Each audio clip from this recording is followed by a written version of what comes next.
Hi hello ನಮಸ್ಕಾರ. Welcome back to my YouTube channel. ಎಲ್ಲರೂ ಹೇಗಿದ್ದೀರಾ? ಚೆನ್ನಾಗಿದ್ದೀರಾ ಅಂತ ಭಾವಿಸ್ತೇನೆ. ಇವತ್ತಿನ ವಿಡಿಯೋದಲ್ಲಿ ನಾನು ಸಬ್ಬಕ್ಕಿ ಶಾವಿಗೆ ಪಾಯಸ ಹೇಗೆ ಮಾಡೋದು ಅಂತ ತೋರಿಸಿಕೊಡ್ತೇನೆ. ಅದಕ್ಕೂ ಮೊದಲು ನನ್ನ ಚಾನಲ್ ಇನ್ನೂ ಯಾರು ಸಬ್ಸ್ಕ್ರೈಬ್ ಮಾಡಿಲ್ಲ, ಸಬ್ಸ್ಕ್ರೈಬ್ ಮಾಡಿ ಹಾಗೂ ಲೈಕ್ ಕಮೆಂಟ್ ಶೇರ್ ಮಾಡಿ. ಸೊ ನಾನು ಇಷ್ಟು ವಿಡಿಯೋಸ್ ಹಾಕ್ತಿದ್ದೀನಿ, ಯಾರು ಕೂಡ ನನಗೆ ಸಬ್ಸ್ಕ್ರೈಬರ್ ಮಾಡ್ತಾ ಇಲ್ಲ. ಸೊ ನೋಡಿ, ನಿಮ್ಮಿಷ್ಟ. ನನ್ನ ವಿಡಿಯೋಸ್ಗಳು ಇಷ್ಟವಾದಲ್ಲಿ ಸಬ್ಸ್ಕ್ರೈಬ್ ಮಾಡಿ.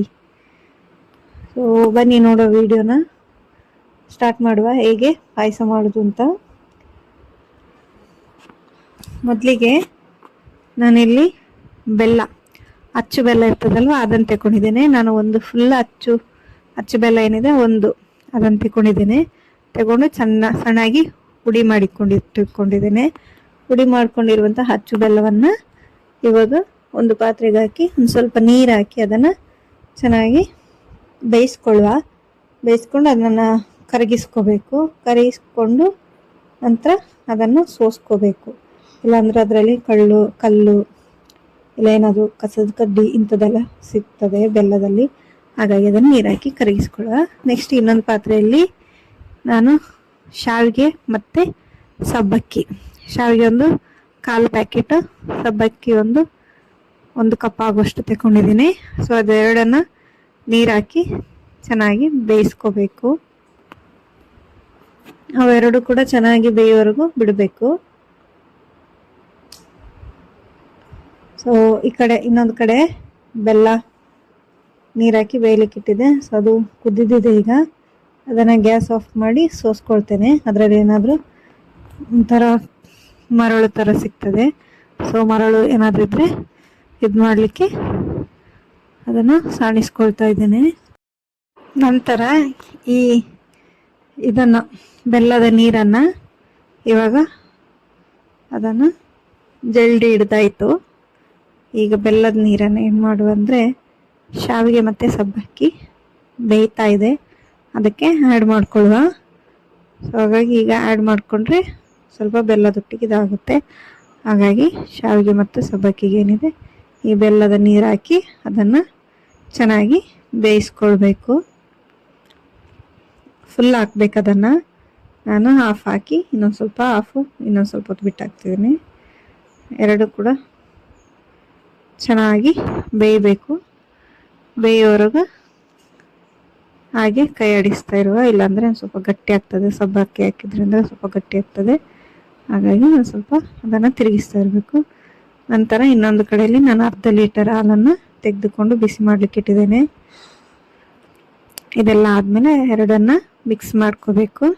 ಹಾಗಾಗಿ ಸೊ ನೋಡಿ, ಸ್ವಲ್ಪ ಬೆಂದಿದೆ, ಇನ್ನೂ ಕೂಡ ಚೆನ್ನಾಗಿ ಬೇಯಬೇಕು. ಅದಕ್ಕೆ ಈ ಥರ ಕೈ ಆಡಿಸ್ತಾ ಇರಬೇಕು, ಇಲ್ಲದಿದ್ದರೆ ಅದು ಅಂಟಿಕೊಳ್ತದೆ ಸಬ್ಬಕ್ಕಿ ಹಾಕಿರೋದ್ರಿಂದ.